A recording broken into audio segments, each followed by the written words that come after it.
I'm Michael, and welcome to Beyond the Screenplay, the podcast where each episode we do a conversational deep dive analysis into a film. Today we are talking about Anora, the 2024 film written and directed by Sean Baker.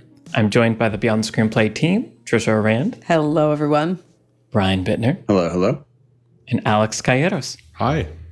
So we made it. We're here at the end of our Wicked Winter season. We began with The Wizard of Oz. We talked about Wicked, Sicario, Challengers, Network, The Brutalist, Chicago, and now we are ending with Anora. It has been quite an interesting season. We've gone to lots of different places and lots of kind of different subgenres and things, but I feel like there's also been a theme that has emerged somehow too, that I think Brian knew about the whole time. I'm just kind of coming late to it. But it's been really interesting, and we're now talking about Anora the night after it has won 5 Oscars for Best Screenplay, Best Editing, Best Picture, Best Actress, and Best Director. It's very exciting.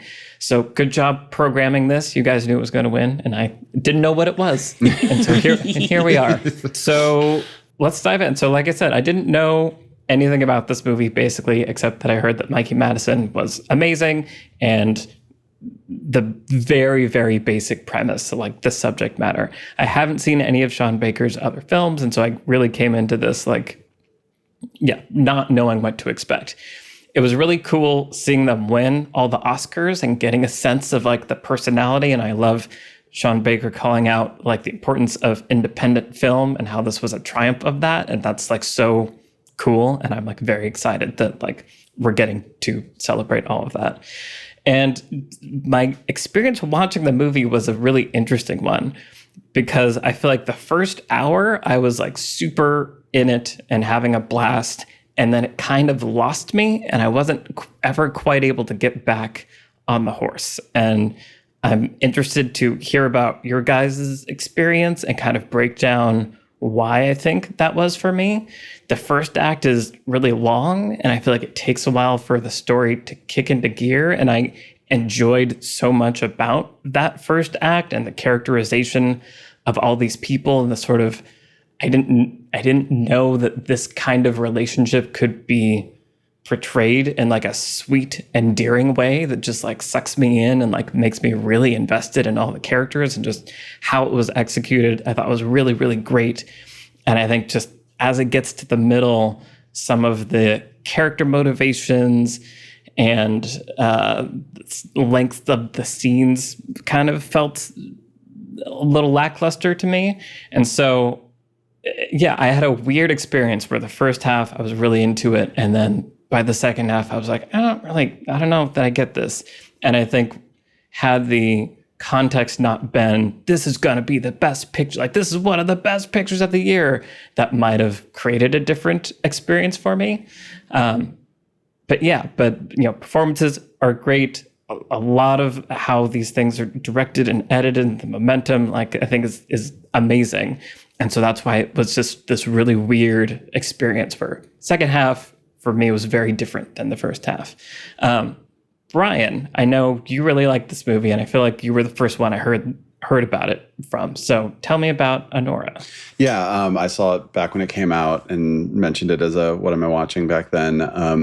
And to quickly reiterate what I said then, I was like sort of so-so on Sean Baker's last 2 movies. Florida Project, I thought was like beautifully done, but was just like very understated for my taste. And then Red Rocket was like really fun and energetic, but I didn't really align with the main character.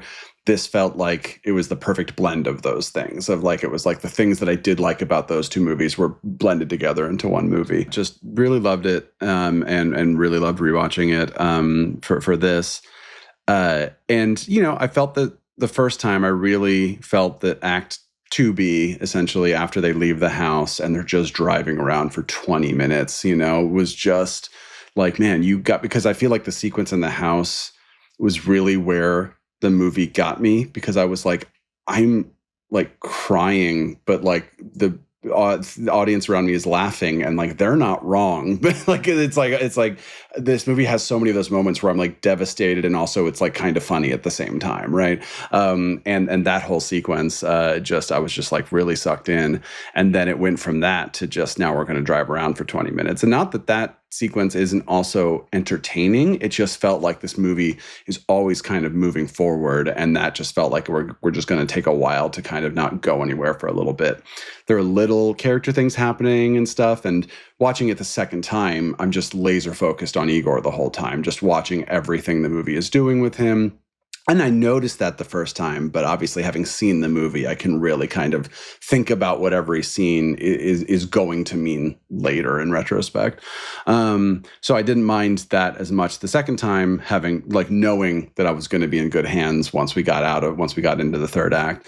But yeah, when I first saw it in the theater and watching it again, just the third act, I also just really, really loved, and seeing just very strong themes here and seeing where they all go, and just being kind of on the edge of my seat, one, understanding what everything means thematically, and two, just not knowing exactly where the plot's going to go from here, all the way up to literally the last frame of the movie, essentially.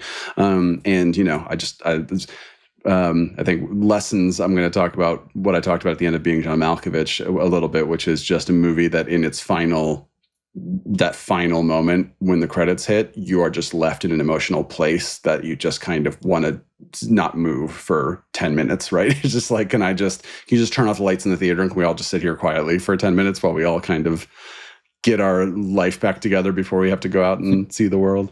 So yeah, very excited to talk about it with you guys, and was definitely rooting for it to win Best Picture, especially to not send the message that 3+ hour dramas about complicated men are the only way you can win Best Picture these days. Yep. Fair. Cool. Okay. Trisha, what about you? Those men aren't that complicated. Yes, amen. Yeah, I really enjoyed this movie. I have sort of mixed feelings about Sean Baker. I haven't seen all of his movies. I adored The Florida Project. I really connected with it. I thought it was beautifully done.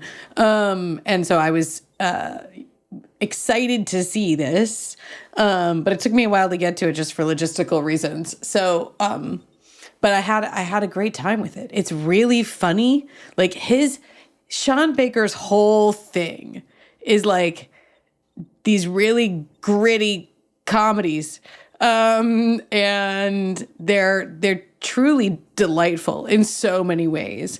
There were so many times where I was like, please don't let this turn into like a violent movie, and it never does, right? Like the tone stays like light, and it's still a comedy even with all of the like, there's, you know, these hulking like people who work for the family around her, and they are going to rough her up, but like it really is not about that. It's like about so many other themes that are more interesting than that.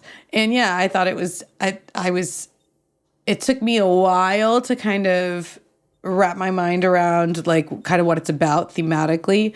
There was a certain point where it kind of unlocked for me when I started thinking about the whole movie as being about transactional relationships, or like treating relationships as all relationships as though they are transactional.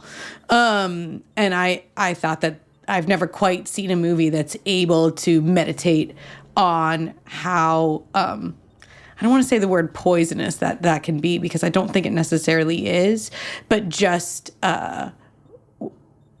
that idea of like transactional relationships and how we all have to deal with some understanding of our relationships in that light. And yeah, I just thought it was beautiful. Mikey Madison is radiant. I just so compelled by her in this movie, and overall, like, I think it makes some really bold choices. Like the 25-minute like home invasion sequence is quite the midpoint. And then yeah, the driving around, the pacing in the second half of the movie is just like, whoa, this is a different movie than the first half of the movie. But I overall like the kind of spaces it goes into, and the different ways that it's presenting angles on some of the themes. So yeah, I'm thrilled at the Best Picture win and all the other wins also. Like, this is a $6 million movie. Like, it's glorious. Like, this is what we need right now. We need a $6 million movie, gritty comedy to win Best Picture, and I couldn't be happier about that. Yeah. Awesome. Cool. And Alex, what about you? Yeah, I saw this movie in theaters and had a really great time because, as we've been saying, like, I was just laughing so much. The writing in this movie and the performances, they nail this sort of like, it's like a combination of other directors that play in this space of kind of these long form scenes with just really naturalistic dialogue and kind of, very well observed characters from a subculture or who have big personalities kind of from a subculture. But it's not any one of those directors. So I think there's like some Quentin Tarantino vibes in some of these scenes. And yet it has more empathy than a Quentin Tarantino film. I feel like there's more like humanity here. And it has some Richard Linklater feeling sometimes, and just like these longer form, like real time sequences that like kind of characters kind of unfold over time. But it's way funnier and way more kind of gritty and biting and sharp than a Richard Linklater kind of long form conversation. So I just really like the Sean Baker thing. And this is the first movie I've seen of his, and I do want to go back and watch his other films now. But yeah, he's nailing something where there's this real deep authenticity. You can tell he really cares to understand this place and these communities and the kinds of people that make up these communities and the humanity of them all. I mean, we have these guys who are kind of henchmen for a Russian oligarch, but I mean, they're just these guys, and they're constantly failing, and they're kind of dopey, and they're really upset about how everything's going so wrong, and what are we gonna do? And so there's something so charming about every character, even the quote unquote bad guys at times. And yeah, there's like a heart here that is, I don't know, it's really lovely. Yeah, to see a movie about subject matter where on paper you'd be like, yeah, a sex worker gets caught up with like Russian oligarch and his, goons come to like break up the marriage. Like that could be a very gritty, dark, rough movie. And instead we're treated to this like very human, very funny experience. I agree with everybody that there's that dip in, the second half of Act 2. And it was that weird thing of in a theater, I knew it was a long movie going in. But yeah, during that sequence, you're just like, okay, I just don't know. It's that problem you get to where it's like, I don't know what I'm anticipating anymore, or what I expect to happen or want to happen, because the goal is so simple. It's just find Vanya, find. Is Vanya like his nickname? I always get confused about this with this movie. Ivan is American for Vanya. Ivan is American. Okay, got it. So yeah, looking for Vanya, and yeah, there's not a whole lot of development. There's not any kind of like twists or turns in the pursuit of that goal. There are character moments along the way, but they're just going to a lot of different places. And I realized on the second viewing, I think it's a little bit of an indulgent thing, which is fun for the community, but it's like, we're going to go to all of the spots in this community. So if you think about, if this is a movie about LA, they'd be going to the iconic LA places, or even a smaller sub-community. There's an Armenian community in Glendale, in the LA area. Maybe we go to all the Glendale places that are like the real like Armenian like hotspots. And that is a charming, kind of lovely thing to do if you're kind of honoring a community through this movie. And I could tell, he's in this random kind of restaurant bar, but there's like this back area, people are dancing, and he's showing up the picture to all these kind of like older Russian people. And you could just feel that there's this immigrant community being celebrated, and is it New Brighton? Is that the name of the community? Beach. Brighton Beach. Yeah. And it's just, so I got it on the second viewing. There's something, it's kind of just doing that for a while, and then the story resumes. But on the first viewing, it's like, okay, I really don't know like how long this is going to go on, because it could go on forever. Real quick, I just did the math. Dune Part 2 production budget was around 190 million. Wicked was around 100 million. The other 8 Best Picture nominees combined were 150 million. Yeah. Wow. Nice. So I guess that's the state of our industry. Yep. It's all or nothing. Yeah, well, and so I definitely want to. I absolutely agree with everything about how the humanity that was in this, and that was what I was so like struck by and taken by. Is that it's endearing and earnest in a scenario where you usually don't see that, and that was really special, really cool. And I definitely want to talk about the structure at some point and kind of how I see it and break it down, because maybe we can debate that a little bit, and that could be fun. But yeah, I kind of also want to hear about just like the thematic elements that you guys were seeing and resonating with in this film. What the theme that jumped out at me really quickly the first time was about control and agency, which was watching her day to day at the beginning, where it's like her job is to essentially make men feel like she is being like a servant to them, essentially, right? But her job is actually, she's in control the whole time, right? I was so struck by the fact, and Sean Baker and his partner have a very clear sort of mission to make the sex work industry just not be a caricature, essentially, right? And not have like a stigma around it. So it's like I was waiting for the guy to get handsy with her in the club. I was waiting for that, and they were like, no, this is just like her life's not awesome, but also like this is just work. Like she just goes to work and she does her job, and she has like funny stories, and she has her coworker she doesn't like, but like that's just her job, right?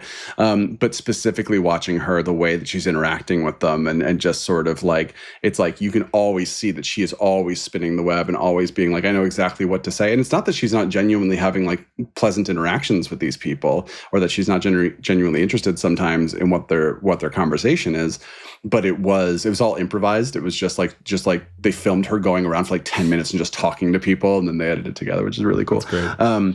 But I very much got the feeling that she just like, I have control of the situation at all times, right?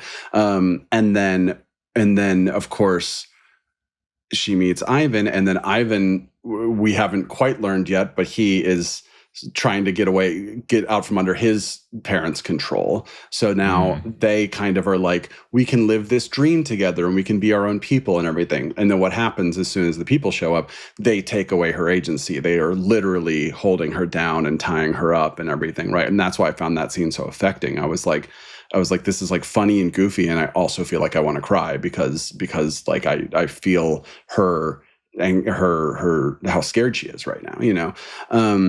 And then she continues to not have control through the end of the second act. And then when she finally gets confronted with the true Ivan and his mom, then she still wants to be able to make her own choices about how things are going to go, right? No, we're going to stay married. Okay, fine, we'll get divorced, but only if under my terms, and da-da-da. And she slowly has to like give that up, right?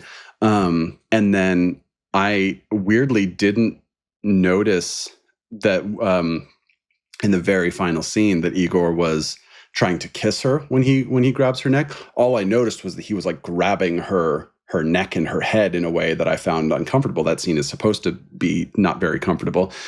And I just thought, like, not like, oh, suddenly this guy is horrible, as much as it felt, because I had this control thing in my head, I sort of felt like, oh, he needs to be in control. Even though he's like a very sweet person, he needs to be like, I have to be controlling this a little bit. And as soon as he did that, then she freaks out. And then that's why she starts crying. And then I rewatching it and studying, I was like, oh no, he's trying to kiss her. But that's not transactional. That is affection. That is not something she is used to, right? But I also feel like both of those themes are there because, again, he does kind of grab her in a way that I feel like is not accidental, you know, that he is sort of forcing her head towards her, even though that's not something that's set up in his character, that he would do anything forceful like that, you know. So anyway, that was my ramble about the theme of sort of agency and control that jumped out at me right away when I first saw this. Yeah. And I like that you're calling that out, because I picked up on it too. And also, Toros is also like on his own leash, right? And is also like has essentially no control, right? He like has to leave that christening and like to everyone's like horror and embarrassment because he is completely beholden to his boss, right? To Vanya's father. And so like, and there's to me a very deliberate parallelism where the home invasion scene's like 25 minutes. Well, the car scene is also like about that long. Sequence is also about that long. And it's the same kind of like useless flailing, right? Where like someone is trying to act like they have it all together, because that's what we see in Annie doing, where she's like, we are married. I have a ring. I'm in charge. This is my house, while being physically restrained and absolutely not able to do anything. And then we see Toros doing that exact same thing, where he's like, I'm in charge of this car. I'm going to drive it away while it's like up on the like tow truck. I'm doing this. I'm in charge, but he's definitely not in charge. And it feels like that's that exact same parallelism, where he's also struggling so helplessly, pretending to be in charge when he isn't, and pretending to be in control when he isn't. And also, there's not one single thing that he can do. If he can't find Ivan, he is totally screwed. And so he can't stop, he can't rest, he can't go home. And just in the same way that Annie, like, she's in this spot where there is nothing she can do but continue to struggle. Like, as useless as it might seem, she cannot stop struggling, because this is like her chance, right? This is the one thing that she has, is this relationship, this legal relationship that she's trying to cling to. And like, in some ways, what she, a tenuous emotional relationship as well. But yeah. Yeah. Yeah. Well, and it's cool. I mean, I like that, you've called out, Brian and Ox, like watching Igor the second time around, because I feel like the way the movie handles it, even the first time around, I think as we're saying, you notice something. Like, the movie does a good job of like lingering just a little bit, or like cutting to Igor when you wouldn't normally cut to just a random like goon character, and the way that character sort of built up and kind of piques your interest, and then you want to spend more time like getting to know like what is going on here, I think is handled really well, the way it slowly builds over time. And just even like I love there's sort of at the climax of the home invasion scene, it reaches the cacophony, and there's a shot of him running with a gag, and then it cuts to her on the couch. But it cuts to her and Igor on the couch, and like he turns and kind of wants to say something, but then doesn't. And just like that was one of my favorite shots, where it's just like, it's doing so much work. We're jumping ahead. 2 + 2 has happened. It's funny because now she's gagged, but it's also not, because of everything you were just saying, Brian, about the control.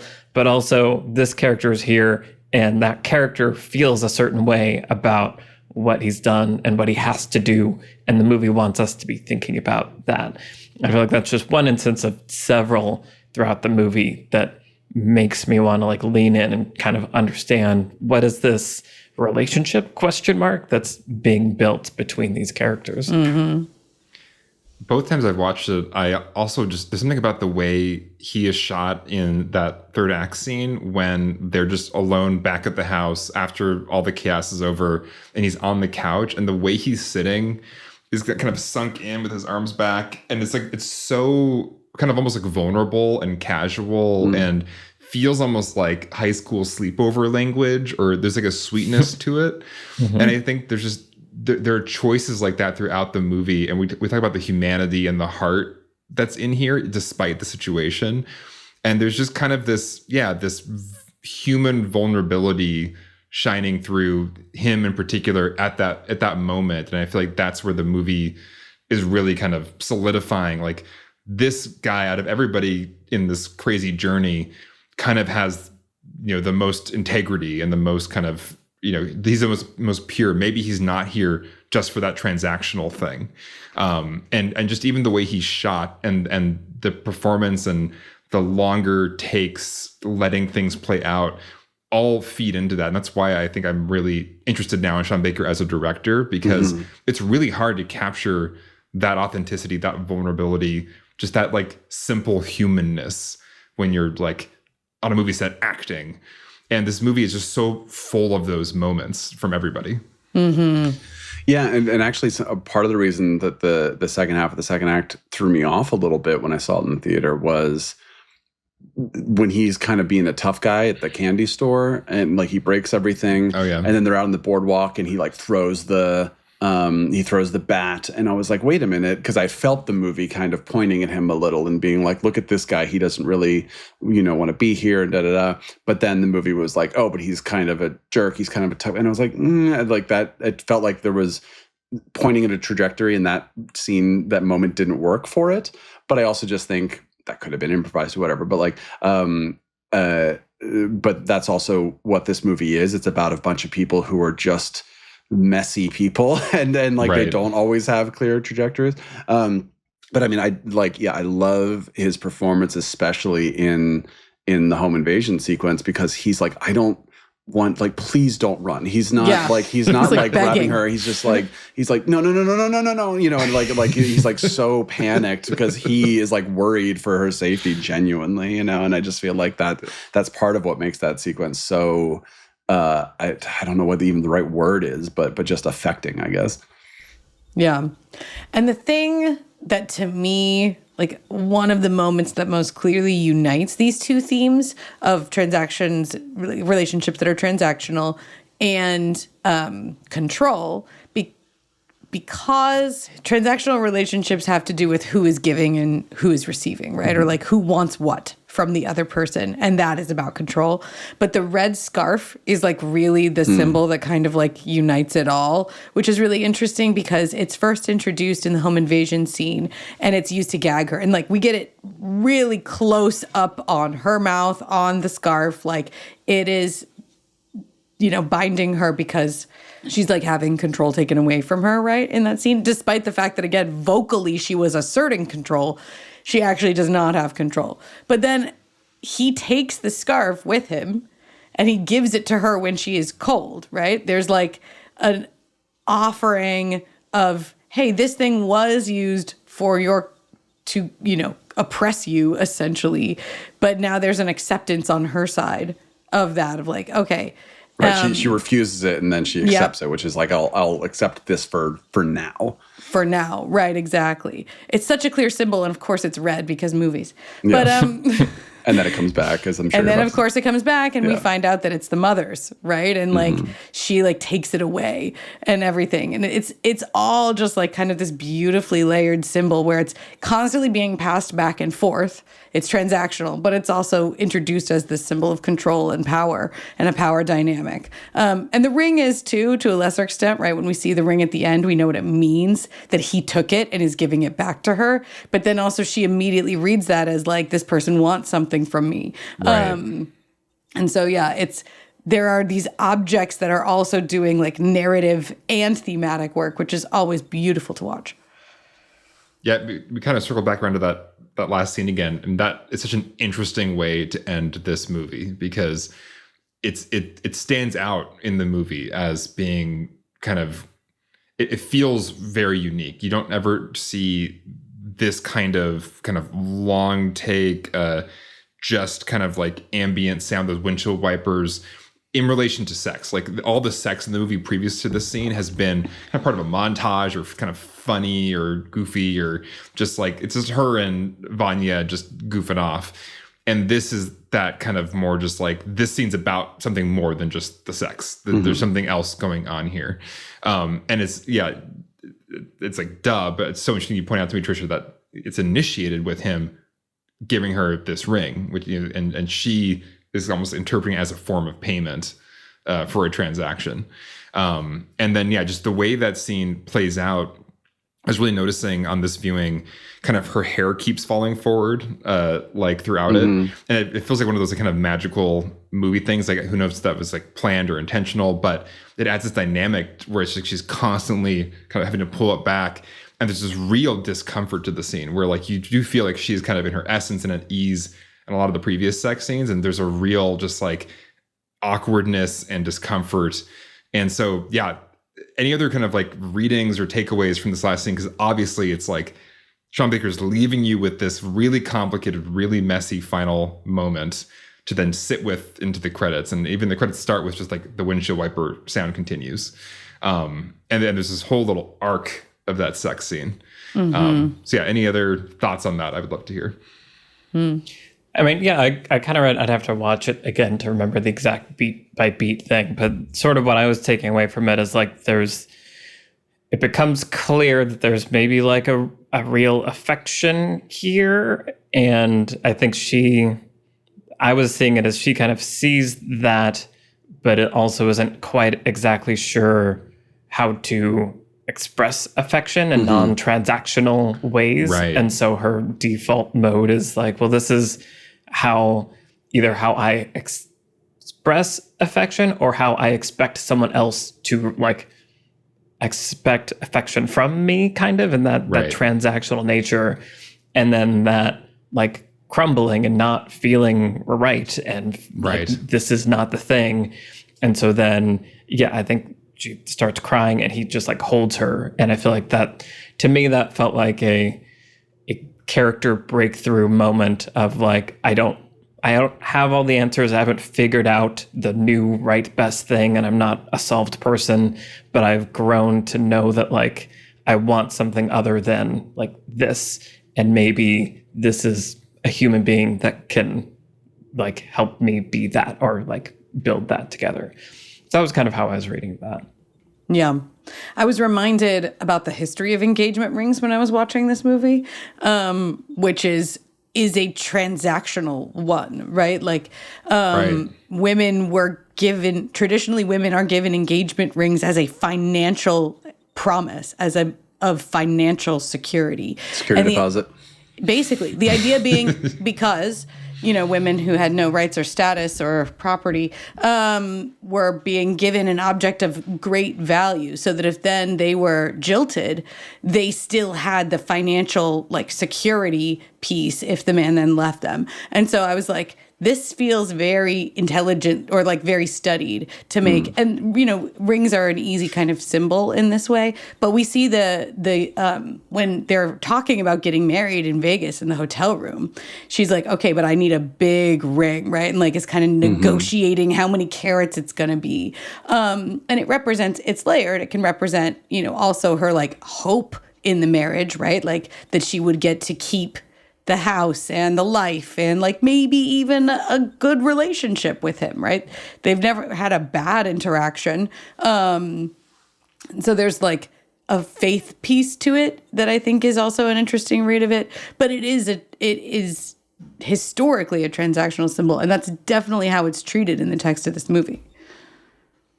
Yeah, and the first time I saw it, I wasn't thinking about specifically transactions as much as I was thinking about her trade as a trade, essentially, which was sort of like, it's like you do a favor for a carpenter and then you come home and you've got a shed in your backyard, right? Just sort of like, oh, you know what? Like I definitely didn't see the scene at the end as romantic, but I did see it as her being like, how can I do a thing that I can do well for you, but obviously it's very complicated in the sense that sex and affection and romantic feelings and that kind of thing are all intertwined, as opposed to other trades that we would refer to in that way, right? And of course, that's exactly the point of that final scene, is that she hasn't been able to sort of synthesize those two things yet, the affection side and the like, this is just kind of what I do for work. It's a transactional as well as, it's a trade. It's a weirdly lovely ending because it feels like it's not a happy ending, but it's also, I don't feel like it's a pessimistic ending either. I feel like it's just what you said, Michael, which is like, I don't have it all figured out, but I do feel like I am getting there. Well, and it's acknowledging that just because certain aspects of relationships can and are transactional, that doesn't mean that the rest of the entire relationship is just like fake or callous. Sure. Right? Like, I think that that's what's most beautiful about this movie to me, is because it's about like, listen, we all deal with this in our relationships where, how many times have you like, been out with your friends, you'd be like, oh, thanks, can you get me this time? I owe you one. Like, oh, I'll pick up the tab next time. Or like all of these things of like, oh, can you do me a favor? Can you give me a ride here? And then I'll give you a ride to the airport later, or whatever. Like there's all this stuff of this transactional thing, because of the culture that we live in, it seeps into like basically every single one of our relationships in some way. And it doesn't necessarily cheapen the entire relationship that that's a tacit expectation in our culture of like this trading that you're talking about. It's so interesting to me how often in this movie objects and money, but also objects are just being passed back and forth between people. Like I was thinking about the scene in the diner where he's got pills, right? And he had like given one to the other guy in the car, and she's like, I want one of those. And he's like, I'm not a drug dealer, right? There's like this sense of what's going to be given, what's going to be traded. And I think that it's a really interesting, like you've taken this really interesting theme about what does it mean that our relationships are transactional? They just are. It's pretty much unavoidable for all of us. What does that mean? And then you take that and you find the perfect story to tell around that theme about somebody who literally all of her relationships are transactional because of her job. And so it's a perfect place to interrogate this theme and just poke at it and look at it from every single angle. It's such good storytelling. I want to talk about the structure a little bit and kind of how I read it and see how you guys feel, because I feel like that also then will tie into the Armenian henchmen and how I both love them, but also feel like there may be the piece that like wasn't quite all the way there for me is kind of what I'm starting to zero in on. But sort of, so kind of first, the way I'm seeing Act 1 is basically the first 42 minutes of the movie. So basically up through, there's the normal world of her job, her normal life, meets this guy. There's this like whirlwind romance. It keeps building. And then eventually they get married and they come back from Vegas. And that's when it's like new world. There's no going back. Like I'm married. I'm leaving my job. I live here now. This is like my new life. And then we get the obstacle twist, which is the parents are not happy about this and the goons are coming.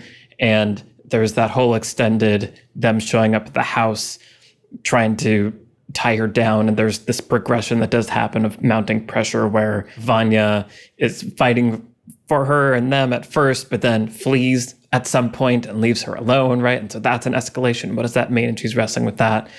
And wrestling with them, and it just builds and builds. And then for me, I think the midpoint scene is when what's his name, Toros comes in and is basically like, I'm going to talk to her, and makes this kind of deal, which is like, if you help us find him, we'll pay you at the end of this, right? And so it's sort of a new plan is made, and the movie moves in a different direction. So then we're off into Act 2B. And they're driving around and they're trying to find him. And I think that this is also where I was sort of like, you're trying to find a single person in New York City. And your plan is to drive around and like, sure, you got to start somewhere. And they're kind of going from different friend to different friend, trying to make them call the kid to see if he'll pick up. And that repeatedly doesn't work. And they repeatedly think it's going to work. And then they also just start asking around, like, literally, have you seen this human being, like, in New York City?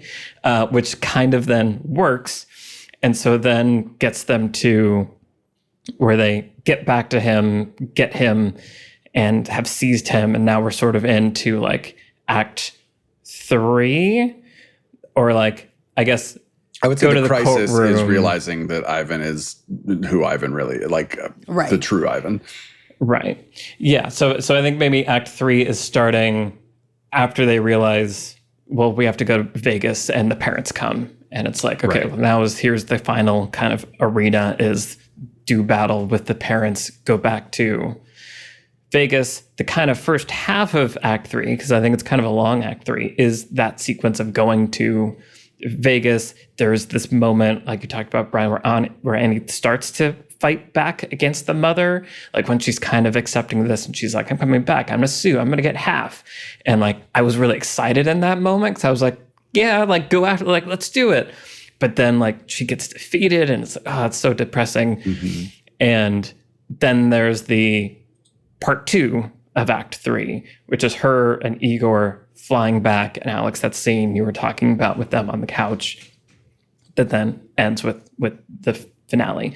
So that's kind of how I read the act structure. Does that feel right-ish to people generally? Sounds right to me. Absolutely. Yeah, this movie feels like this movie felt to me like a movie that is unconventional in its genre, I would say, because it's not a rom-com in the way that it seems like it's going to be. It's not like a crime movie in the way that it seems like it could be. But in its act structure is very clear because it has these big changes, and often it's like a change in scenery too. And a character like Ivan or Toros will disappear or show up and that kind of thing. So I felt like that was something that I felt very orienting about the movie, were those clear breaks. Mm-hmm. Yeah. So speaking of, the second half of Act 2, the part that we've all kind of called out as maybe being the weakest part of the movie, Michael, you called out the Armenian henchmen. And I'm biased. I'm married to an Armenian, so I know this community quite well. And it was really fun to watch, like, two older Armenian men be portrayed in this like hilarious kind of. They're both like, not likable, but they're also kind of quite likable because Toros is, as we're saying, they're very controlling and they're ordering Ani around, but they're also, as you said, Trisha, they're on this tight leash with their Russian boss. They're scared of him. They're worried about themselves, and they're just kind of desperate, and they're really like earnestly like, have you seen this boy? Like they're not like slick, cool gangster dudes. They're the opposite of that.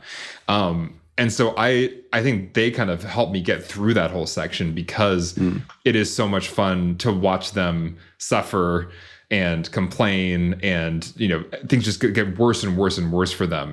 With Garnick is trying to deal with his broken nose, then over medicates and throws up, and now he's ruined Toros's car, and it's his wife's car. And so I feel like a lot of what I did like in that section was the kind of comedy of errors with these two kind of dopey Armenian henchmen.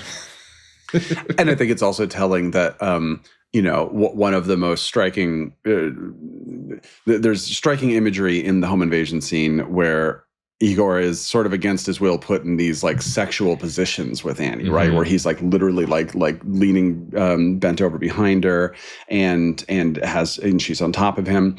And that's part of what makes that sequence so uncomfortable.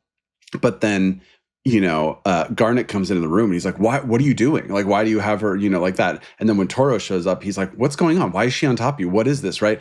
And there's something almost relieving or not quite sweet, but it's like a relief that Toros doesn't come in. It's like, okay, good, you got her tied up, great. Like, I got some rope in the trunk or whatever, right? It's just kind of like, whoa, what's going on here? It's like they're all just kind of hapless. Good. This is a good season for like henchman awareness after Silvio and Sicario.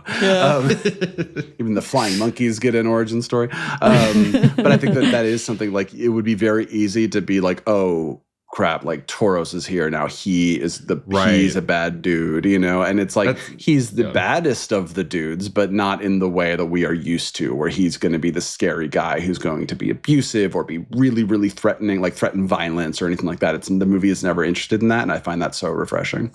Yeah, like I agree with you. I think you said relief, and it was such a relief to have these characters all convene at the house and not be just the stereotypical like Russian, like cold men who have no souls and are just going to be here to like abuse this woman now. Like it was just so fun to have these all be just human beings that are living like pretty normal lives in New York. And he's like a priest at his church. Like they're not like hardened criminals at all. They just happen to work for this oligarch who's asking them just to basically like keep his son out of trouble. So they're not even being asked to do like, extreme things by this oligarch. It's just keep my kid out of trouble generally. Yeah. I will say, first of all, I agree with that. And it all feels kind of Coen Brothers-y to me, except it's never going to, it doesn't ever get dark, right? Like in a Coen Brothers movie, someone has a gun and someone's going to get like killed for sure in a really weird way, probably. But like in this movie, I'm just like, no one has a gun. Everyone's going to be fine. Which I love. But yeah, the like ridiculousness of the struggle and the flailing and like, is this your first time doing crime? You've never done any crime before? You're new? Okay. is always fun to watch. That being said, you mentioned just a second ago, Alex, like they all have normal lives. And I have read a couple reviews of this movie that bump on how little we know about Annie and Annie's normal life outside of work. Like there is not very much about her. We see she's got this sister. They have like the snarky exchange about milk, also about a transactional thing, right? Like she's not like, oh, hi, my sister, you're home. I'm so happy to see you. She's like, did you get the milk? Anyway, but like it's very much like, I wish, this movie has been praised for its human portrayal of sex workers, and how Annie is allowed to be all this like wide range of things in this movie. And her workplace is a workplace, as we've called out, where I like the little bits where she's like arguing with her boss about the schedule and stuff. And like, it feels so much like every exchange you've ever had with your boss, where you're just like, well, I'm going to take a week off. Well, you're going to do this, blah, blah, blah. It's all really great and well observed. But it does feel like there's potentially some missing information where like, I wish I knew what Annie cared about outside of work, or does she have like an ambition? Does she, we see, when she meets Ivan, she's like, oh, all my problems are solved now. And she like goes to that house. She's like, oh, this is going to be my house for sure. But like, it does feel like I wish I knew a little bit more about her. Like, who is she really? Does she want anything? Like, and I don't think this movie needs it to be entertaining or thematically rich. But at the beginning, it is a little bit tough to find your footing. And obviously Ivan shows up pretty early on and we just get caught up in that relationship.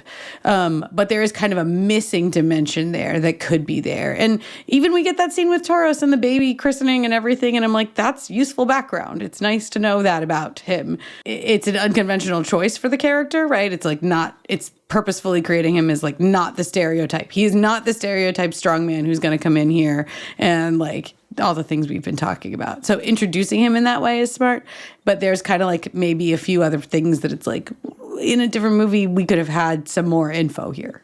I started to feel that when we do cut back, kind of, as you said, Michael, we've gotten through Act 1.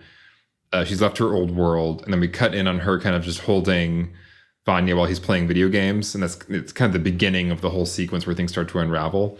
Sorry, and I'm gonna interrupt you. The way he plays video games is so upsetting, and that's the worst part of the movie. I just need to complain about that. Many social media posts saying like, this is one of the worst offenders for like, I am just running this controller and just like pressing buttons and like nothing makes sense. Yeah. For a movie that cares so much about like feeling authentic and real, it's like, the important things like how you play video games. He's a young guy. Like, has he never held a controller before? Like, what's going on here? Movies get this wrong. Anyway, I'm sorry. I interrupted you. Yeah, no, but in that moment, she's kind of raising like, oh, when am I going to meet your parents? Do they know or whatever? But like, yeah, what does she want beyond having achieved this? And the movie never gets to the point where we can really explore that, because then the marriage starts to fall apart. And now she's just trying to hold on to what she has achieved here.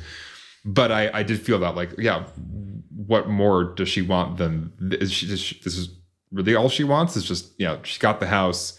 Is she satisfied laying here holding him while he plays video games? Maybe she is for now. Well, yeah, and I think this kind of gets to the sort of the disconnect with the character motivations that I was feeling, where I was with her kind of up through that whole time, but then it felt like there's this weird thing that I'm not going to describe well, but that Annie, like the performance, Annie feels dumber than she is or something at some point, where like I feel like the way I've been set up to see Annie and how she navigates with her boss and at work and all this stuff is like, you seem like you're pretty smart and can put two and two together like pretty well.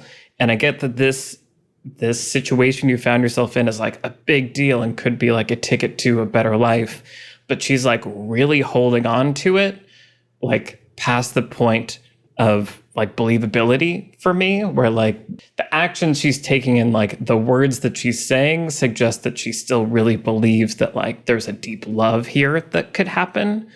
And to me, it feels like that was there kind of throughout until like pretty close to the end. And I don't know, there was just something about like Annie in the second half felt different than Annie to the first half to me.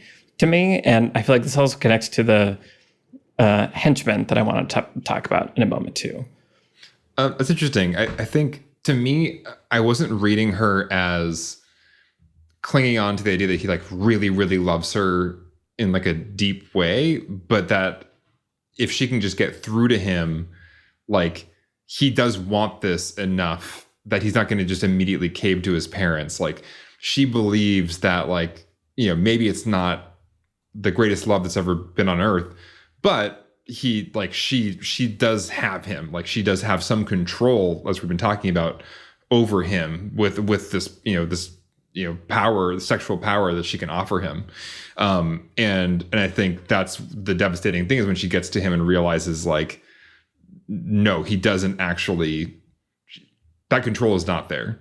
And that control can include feelings of love, you know, but I do have the sense that she's not so dumb to think that like only true love is holding them together. I think she knows she has this power and that it has been effective in getting her this far. And she is hoping she still has that power. If only she can talk to him, if only they can get him on the phone or find him in real life. And then finding him at HQ and he's so drunk and she's still trying to hold on to like, well, he's drunk right now. Maybe when he sobers up, then I can like get a hold of him. So I think she's clinging on to this hope of control that is just like slowly and surely dashed out all the way up until the parents arriving. And then it's like, there is no fight in Vanya with his parents. He is just completely doesn't care at all. Yeah. I wonder, if there's like a perspective thing maybe that's happening then, because I feel like in the first act, in those first 42 minutes, I'm seeing in him what she's seeing. Like I'm getting the same information, and I feel like I'm in alignment with like her perspective of it. And I think starting kind of in the whole second act, we're starting to see things from other perspectives, including the henchmen, and just the evidence that I've seen about Vanya feels so different. It seems like it would trigger a different behavior, a different realization in the character that I thought I knew than it seems to. And that might just be a personal projection thing. But I think there is also just like characters taking actions that don't totally make sense to me given their goals. Like I sort of talked about when they're trying to find this person, they're driving around and showing his picture to different people in New York City. And they do that multiple times, like expecting something different to happen.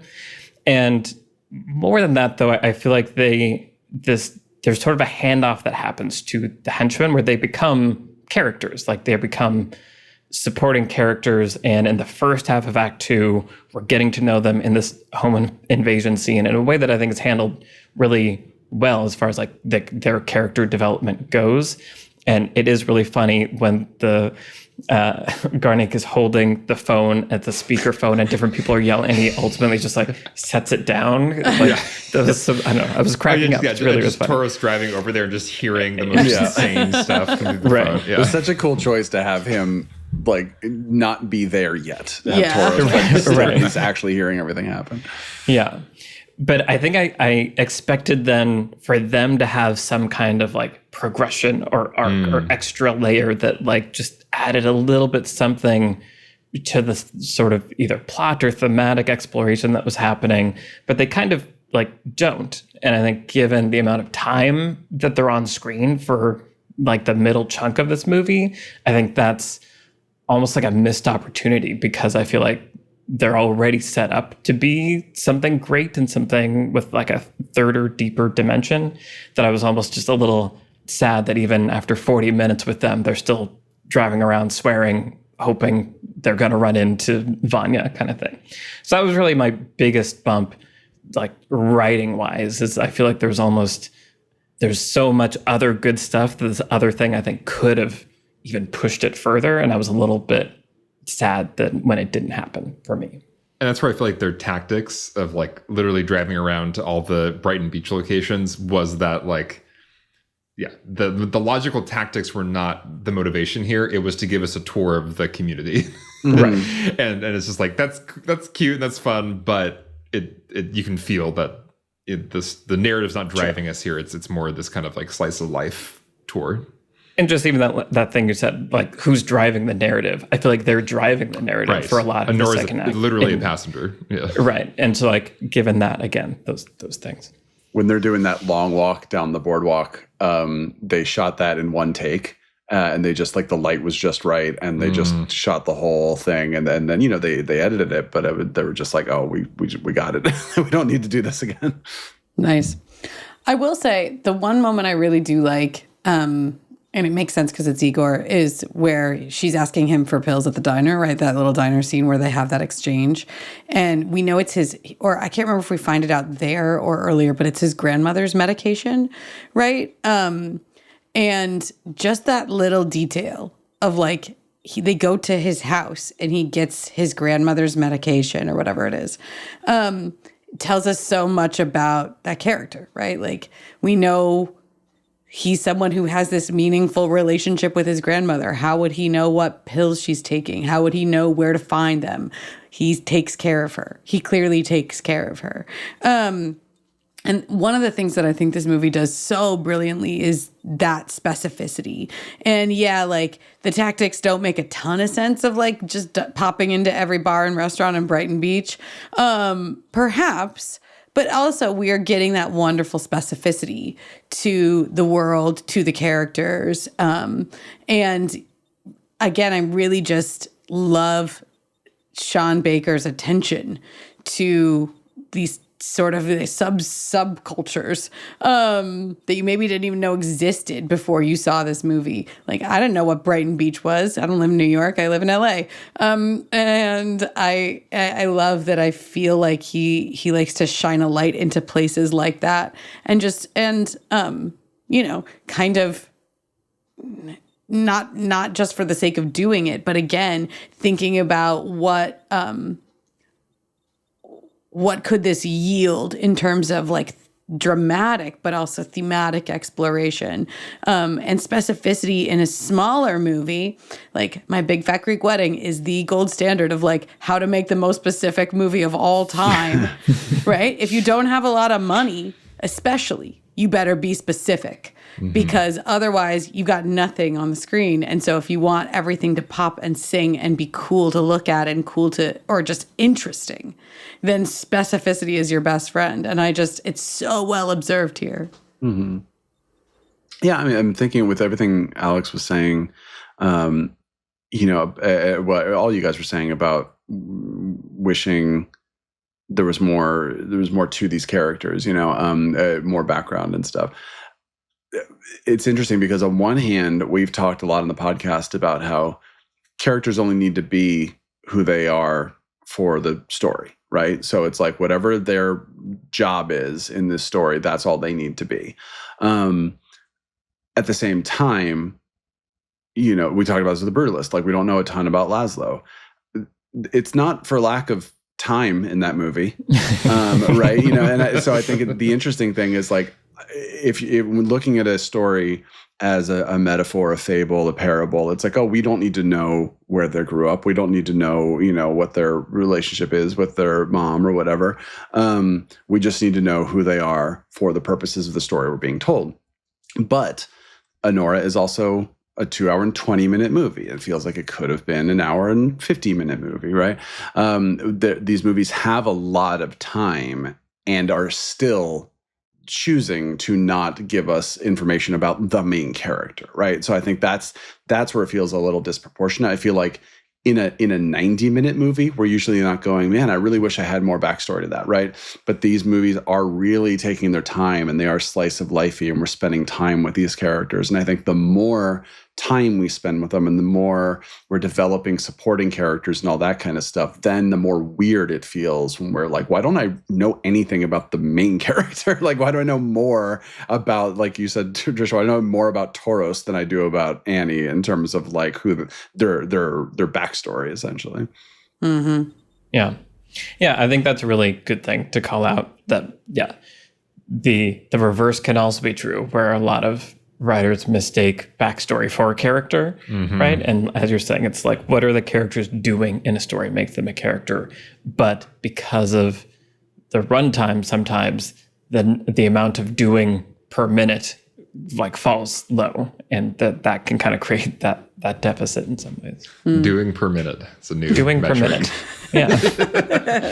What What do per minute? The DPMs in this movie are pretty low. Yeah, but, on our What We're Watching, we're talking about White Lotus and, kind of the streaming era we're in right now, and how a lot of times streaming shows have a low doing per minute count. Well, when recording this, we just talked about episode 3, but when this comes out, we will have talked about episode 4. So I'll be curious to check back in and see where we are. Yeah. The DPM has gone up. Yeah. This is the new metric that we're going to be tracking on our podcast. Very is the scientific. DPM. Yeah. Yes. We're just going to say DPMs from now on and never explain it again. So you have to like specifically know that it was referenced this to. episode. Truly. I'm looking over. There was kind of a low DPM in a lot of the movies we talked about this season, but also some high DPMs. Anyway. Network is much high doing per DPS. minute. Yeah, Chicago's pretty high DPM. Very much so. Yeah. Anyway, why don't we go around and say what lessons we're going to take from Anora besides do per minute? Trisha. We called out earlier the scenes at Annie's workplace and how like sharply observed they feel. I was reading an interview with a sex worker and a consultant on this movie. And she was talking about like the differences between like sex workplaces and other kinds of workplaces, and how there aren't any really, like in a lot of ways for the employees. And so I just kind of love that commitment. I think it really comes through here. And I think because the opening sequence is at Annie's workplace, HQ, you really need it to be grounded, to feel lifelike, to feel lived in. I love the little scene where they're comparing their nail art, right? They're like outside taking a break. The consultant that I was reading an interview with was saying like, Sean Baker would call her and be like, what's a character? You walk into the locker room at the strip club. What are the people doing? She's like, well, I don't know. Probably someone's eating their dinner out of a Tupperware. Mm-hmm. He's like, perfect. We're doing that. And so like, there's someone eating their dinner out of a Tupperware in the scenes here. And even the relationship with Diamond, which I think is like sort of the most like movie-ish in some ways, where it's like she's got that coworker she doesn't like. That coworker's gonna try to get with her husband when he goes back to the club. I do feel like there's a nuance to it, right? It feels like it's about something when she quits and Diamond is like, oh, I give it 2 weeks, blah, blah, blah. And she's like, Diamond, sweetie, don't be sad, right? Like there's just this kind of like, I was going to say like living, breathingness to even those supporting characters that are there. I really... The like schedule woman who like starts tearing up when she quits. Yeah, I really love that moment. Beautiful. Yeah. Again, I think an ounce of research is probably worth a pound of imagination. And I really respect here that there was a commitment to that. Yeah. Yep. Also, especially if you're going to do something that involves a marginalized community in some way, please, please, please, please, please be sure to get it right. Yeah, but what if... What if a French person made a Mexican trans musical? Like, who knows? Like, anything could happen. What an Oscars race. It really was, wasn't it? A big roller coaster. Yeah, but Brian, what's your lesson? Yeah, I mean, I love an ending that keeps me as engaged as the rest of the movie. We have so many movies where it's like you're watching a rom-com and you're like, okay, now they hate each other, and I know in 20 minutes they're going to love each other. So we just have to get to that point, right?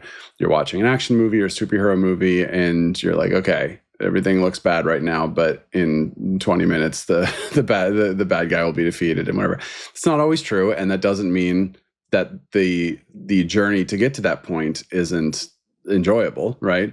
But I do love a movie where I'm just the entire third act going, I don't know what's going to happen. I don't know what I want to happen. I don't know what choices Annie is going to make. I don't know what choices she's going to not be able to make because again, her agency is taken away, even in the third act of this movie.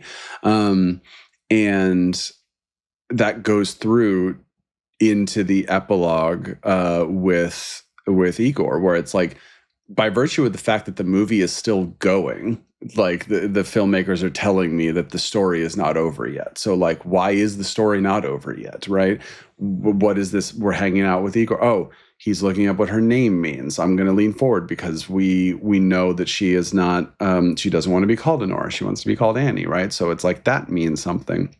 Then he's dropping her off. And even that feels like it's okay, now we're in epilogue. Now we're in like, the movie's over, and here's like kind of the final scene where they walk away or whatever, but it's still not over. And then with the ring and literally up until that final moment. And I just really love when a movie is able to do that, where the third act is maybe the most compelling act of this movie to me, and that's really rare. I think a lot of times by the third act, I'm kind of just like ready for things to wrap up, and there's going to be some interesting things that are happening, but I feel like this movie just hits like, it's the word I'm looking for, just sticks the landing really well. And you know, so my lesson would be like, if you're writing a story that's over 10 pages before it's over, before the end, you know, consider like sometimes that's a perfectly fine choice, right? That's often a perfectly fine choice, but consider if there are ways to keep your story engaging and interesting up until that point. Or as we've talked about with movies like Before Sunset, consider deleting those 10 pages and just ending the movie when the movie is actually over. So yeah, this was just a great example of a movie where, you know, we talked about The Brutalist.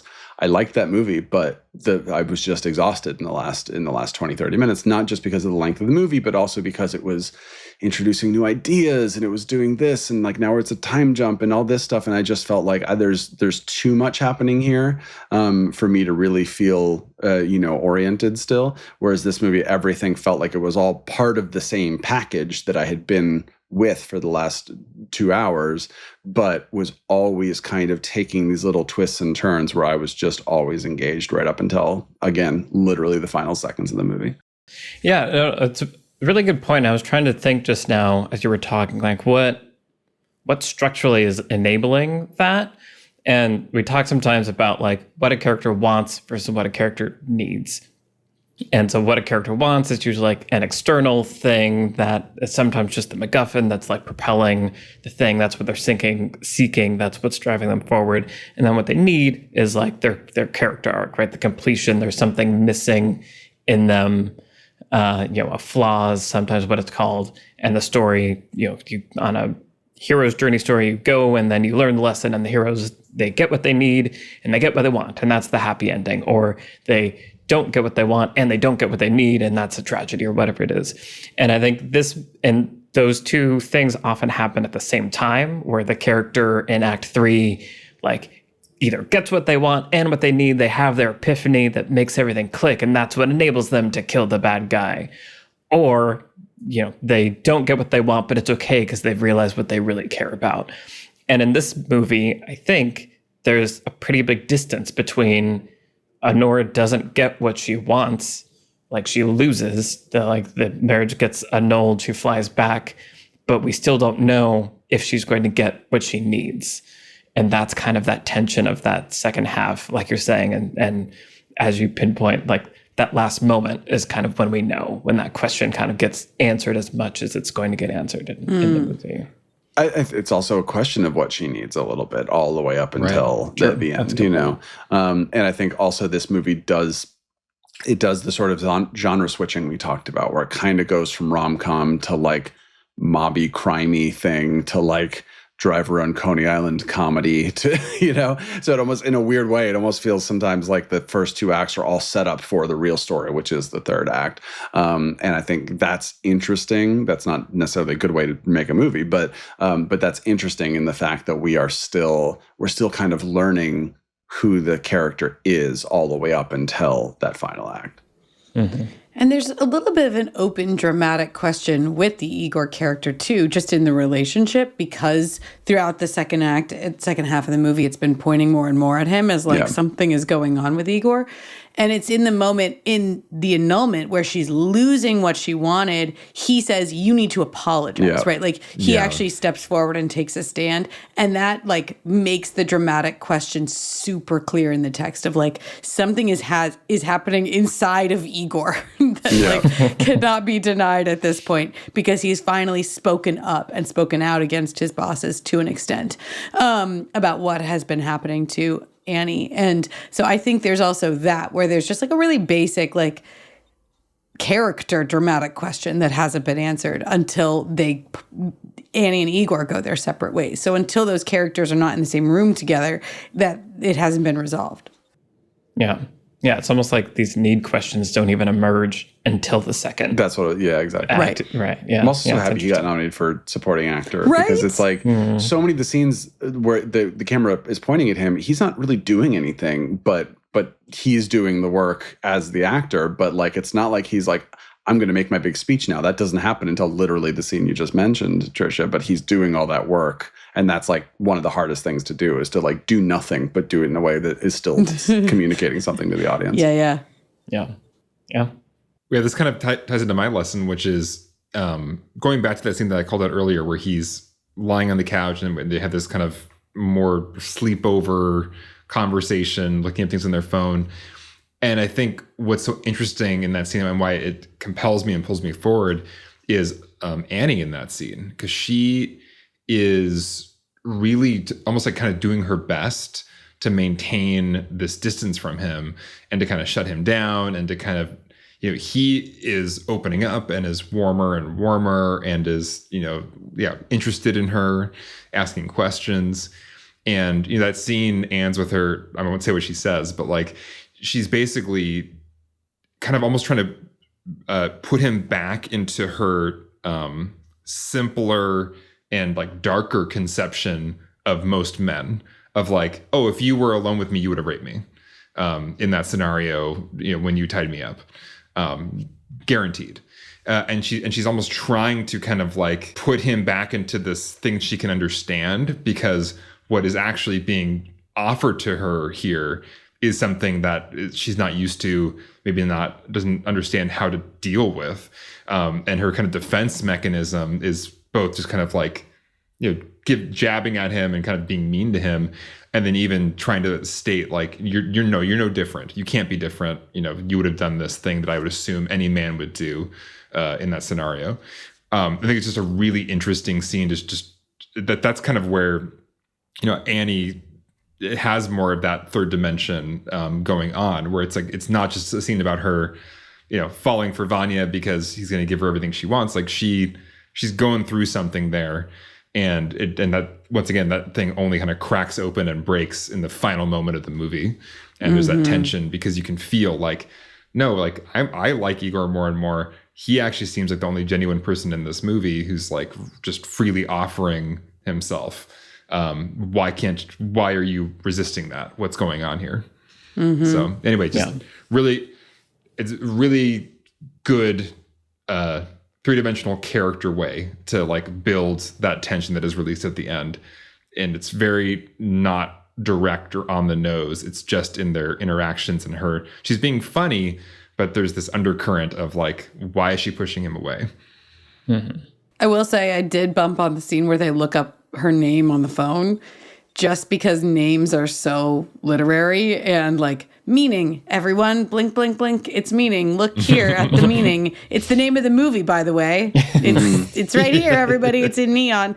It's just like, yeah, there's something that feels scripted about that, where so much of the other dialogue feels this naturalistic, like unscripted, but like in a really clever, sharp and biting way, as we've been highlighting. But that just feels like they said the words someone wrote in a really good way. But it does feel like a little bit of like a trying to script a moment of like intimacy, empathy, human care a little bit. Although I did love her response to his name. Yeah, like we don't, yeah. Which is like, Igor means like ugly freaking hunchback. Yeah. I didn't bump on that moment, but I did feel like the movie is called Anora, and the entire movie she's like, don't call me Anora, call me Annie. Don't call me Anora, don't call me Nora. And then like that's the payoff, is like it means light. You know what I mean? Like it felt like it was not as hefty of a moment as I think the movie wanted it to be. But I also didn't mind it in any way. I also missed what he said. I like couldn't quite understand what it meant. It's like pomegranate, light, and bright. Yeah. Right.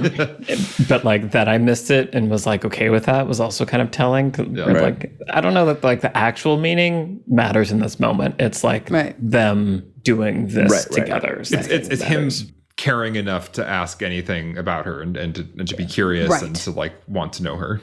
Yeah. Cool. Yeah, my lesson, as we've said kind of this whole time, is it's interesting to try to make everyone a human. Like all of your characters are humans that happen to also do things. And it seems so simple. It's also just one of the hardest things for us to do in general, is to like consider other people as true, full humans. And there's just something so refreshing about it. Like it feels almost like an epiphany of like, oh wait, like you can treat people as humans in your stories.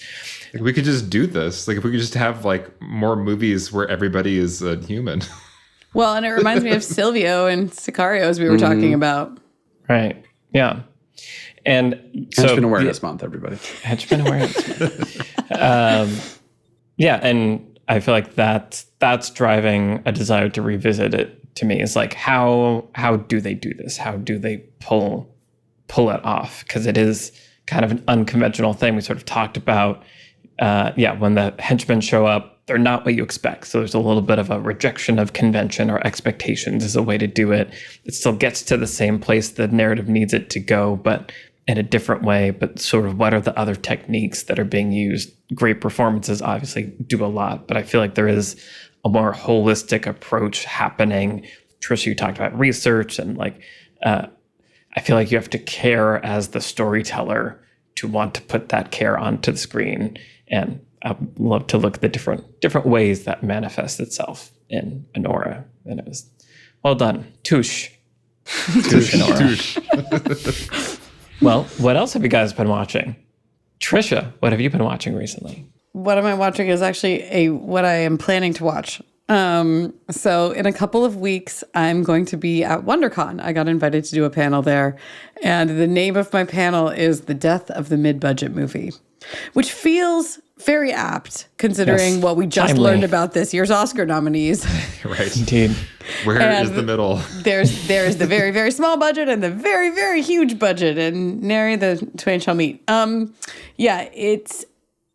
There's I can't wait to get into it when I'm there. But I'm also just really excited to dive into doing more research on it myself. And I'm planning to revisit as research a lot of my favorite mid-budget movies, especially from the 90s, right? These there were so many, so I can't watch them all.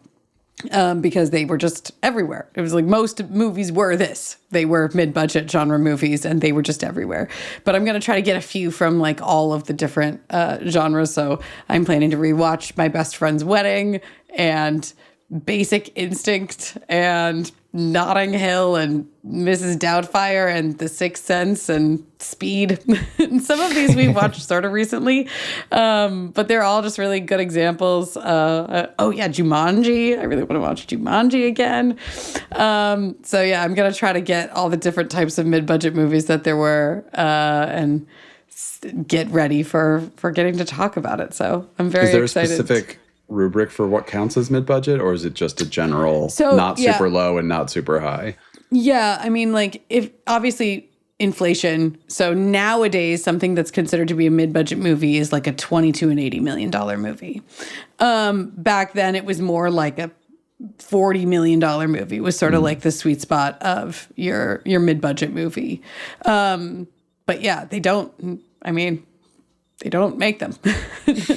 They don't make them. They don't make them and release them in theaters. They do sometimes still make them, but they get dropped onto streaming. And so, like, you know, you used to be able to walk into a movie theater in the 90s, and it was like there was one of each of these in every genre, and they were all mid-budget movies. And all the ones that I named are like $30-40 million movies, and they all made like $300 million basically at the box office, because it was a pretty sure bet that somebody going to a movie on a Friday night would pick your movie out of their many choices of movie that they had.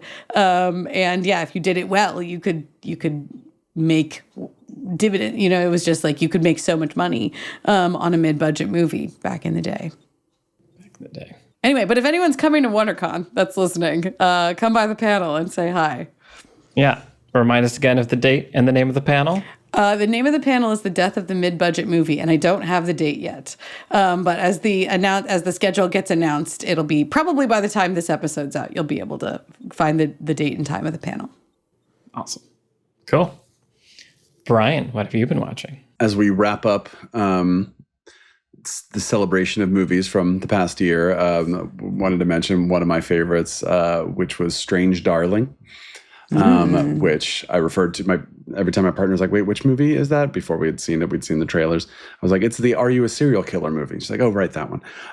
Which is like, it opens with, it stars Willa Fitzgerald and Kyle Gallner.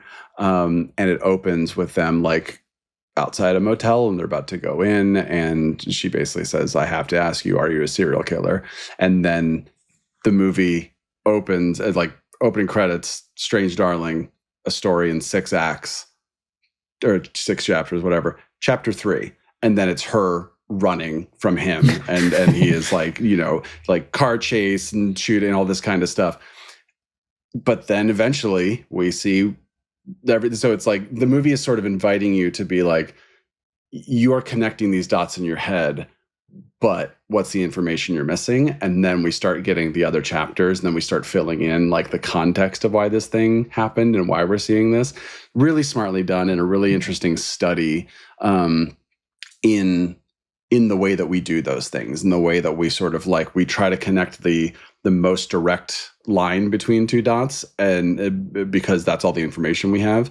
And then, you know, a lot of movies are good at this, about being like, but the information you didn't have here completely recontextualizes things, where now you're going on a totally different journey. But also just a really entertaining movie, and another movie that just kind of like right up until the end, like Anora, right up until the final moments, I was still like digging into what the movie was actually like thematically about, and if there were going to be any like little last minute twists and stuff. So yeah, recommend. It's like a slashery type movie, so you have to be okay with that, but it's almost as much, it's not, I wouldn't say it's a comedy, but it's like sort of, there's like a lot of fun to be had in the movie. Nice. Sounds very interesting. Yeah. Cool. Alex, what have you been watching? Well, the most recent thing I watched was the Oscars last night. This is a weird day after the Oscars. I just wanted to talk about the show for a minute because, yeah, I mean, the Oscars, it's such a weird thing. I mean, there was a period of time where I just stopped caring about them at all, because I lived in LA, and I just saw the billboards and I saw the politics, and I'm like, oh, this is all just a political campaign. People, you read these interviews. I mentioned this on our last episode, or maybe I mentioned on our film club, but I think some Hollywood Reporter, some of these film industry periodicals, like they now do these like anonymous Oscar voter like surveys or questions, and you just get these answers that make you just so depressed, where it's like, oh yeah, the movie's so long, I didn't watch it, or I hate that. I'm gonna vote for this person because like for this random reason, I didn't even see the movie. And so you start to feel just like, what is this thing? Like, what's even the point of it? But then I remember like growing up and like how important the Oscars were to me in my like aspiring filmmaker young self. And there's something really important about it to like make us still, I think, care about the film industry as like an art form, as this thing to aspire to. And so thinking about the show last night, I thought Conan O'Brien was a really great choice for host. I thought he did a good job. Yeah. I thought I was wishing that his Substance opening continued into other movies. I feel like he almost started to do a Billy Crystal thing, and then it just was the Substance only. I loved the opening with Cynthia Erivo and Ariana Grande, and I feel like they peaked with the music at that point in the night, and then it never really got back there. They had some like more awkward musical numbers later, like the strange James Bond like Margaret Qualley like dance sequence leading into some covers. But overall, I feel like the Oscars were like kind of coming back to a little bit of that Billy Crystal golden era.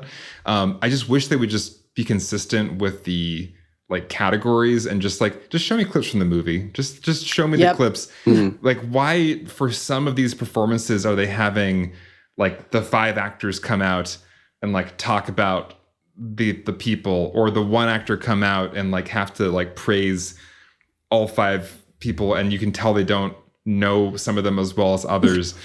Yeah, how do you guys feel about all these different formats they keep trying? But then in other categories, they are doing the old format where it's just a lovely little, clip from the movie or the screenplay on screen, and it's good. I have mixed feelings about all these things they're trying, when I really think there was this like 90s Billy Crystal moment when it just all worked and was fine and good. And maybe they could just do that and it would be fine. Or is that just because I grew up on it? So these are all my Oscar thoughts, if anybody cares. Yeah, I mean, the Oscars are changing formats because people are unsatisfied with it, like including back then. It was, it's too long, it's too boring, we got to do this, we got to do this. So, I mean, the Oscars are constantly trying to find a formula that works. And I mean, and what I will say, you're reminding me of the first time they brought out like the 5 actors to then each one chooses one of the nominees, like 5 previous winners of the award, and then each one chooses. And Alan Alda was like, you're such a good actor, Seymour Philip Hoffman. It's like, oh man, they really know each other. But what I do appreciate about that idea is, instead of 4 or 5 people showing up and one of them gets their moment in the spotlight and the other 4 leave, and we just zoom in on their reactions when they called the other person, we are being like, let's take a minute to talk about each of the people who made it here, right? Right. The winner nominees is going to be the winner, but you are here. You showed up, but especially they only had one person do that for the 5 actors, but they had an actor from each movie do that for like the costume designer and like back and some of the other ones. And I thought that was very sweet. It was very sweet to be like, we're giving this importance to these technical awards and that kind of thing, versus being like, we're going to have all the actors come out and praise the other actors, and we're going to, aren't we all great? And then someone's going to come out and be like, anyway, here's the award that's all 5 sound categories that are now just one sound category, and here we go. And we gave them the award backstage, and here, let's show them for a second, and then that's it, right? Like trying to at least give some weight to those categories. Yeah, in some ways that felt more authentic to me, to have people who were in the movie with this crew member like talk about their experience with that crew member, versus where you just feel that awkward pairing up of like, does this actor who has been tasked with talking about the 5 other actors actually have these thoughts about all of these actors, or just like 1 or 2 of them they know well, the other 3 they're finding something to say because they got to say it. And you could just feel that. I felt that awkwardness during a lot of those moments. I'm just going to plus one that I like this format, actually. Like, I think it makes it more interesting. It feels like it is celebrating the work of everybody, and it's less about just the winner. And yeah, there are some awkward moments for it, but I feel like it can also be a learning moment for like, here's what we appreciate in performance or costume design. Like, here's why you are here, viewer who may not be an expert in these things. So I don't know. I dig it. I liked it. Also, I'm a huge Conan fan. I took a bus to New York to see, to be an audience member in a show in 1999. It was great. Wow. That was the Phantom Menace one? Is that that? No, that was a different, sorry. Yeah. I went to New York twice that year. Cool. No, I didn't go to Phantom Menace. I went to episode 2. Sorry, none of this matters. Trisha, you should talk now. I was just going to say that as the Oscars super fan in the group, my thoughts are way too complicated to say here at the end of this show. Just that I felt like possibly most vividly in my memory was the tension between the Oscars as an entertainment TV show broadcast versus the actual act of honoring like excellence and innovation within the industry. I felt like that was just in really stark contrast to me. Like there was a lot of actual genuine, we're going to honor excellence and innovation here. And I've already talked about how excited it made me to see some of these movies win Oscars, especially Anora. But then there was also like this really cynical thing that I couldn't shake this time about just all the stuff that they're doing. I was like, they're not even going to sing the songs. They're not even going to sing the songs because they just think people don't want to hear these songs now, I guess. But they still had these musical numbers that were like, what? Nobody asked for this. That's what I'm saying. But anyway, let's talk on the Discord. I could talk for many hours. Let's move it over there. Sounds good. Word. Cool. Well, and so to wrap it up, what I've been watching is The White Lotus season 3 Hey. with all of you. So listener, you may have noticed that we are doing a new What We're Watching series on HBO's The White Lotus season 3. Week by week, we're following each episode. And it's, as we're recording this, we're 3 episodes in. There are some things that we're looking forward to, some things we're worried about. And I think it's going to be an interesting season, doing a little bit of comparing to the previous ones, but also looking at it as kind of a standalone through fresh eyes. It's fun. I'm enjoying it. And so if you want to catch the latest episodes of those early, you can head to the Beyond Screenplay Patreon and join our What We're Watching tier. And they are also going to be released later on each week on the podcast and on the YouTube. If you are watching on the YouTube channel, don't forget to give us a like and subscribe. That would help us out a lot. And I think we're here. I think we've reached the end of our Wicked Winter season. It has been quite a fun ride with many different movies that was just, I don't know, the variety of kinds of films for some reason just really sticks out to me this time. And I don't know, it was fun. It was cool. I didn't know what to expect. I enjoyed it a lot. We hope that you enjoyed it as well. We want to say a big thank you to all the patrons that make this show possible. If you want to help us make more episodes and get fun perks like voting on what movie we might talk about as our next monthly Patreon exclusive, or getting access to our What We're Watching series where we talk about usually bad shows. We're hoping to fix that. It's getting better. All that stuff is over on the Beyond the Screenplay Patreon. The link is in the show notes.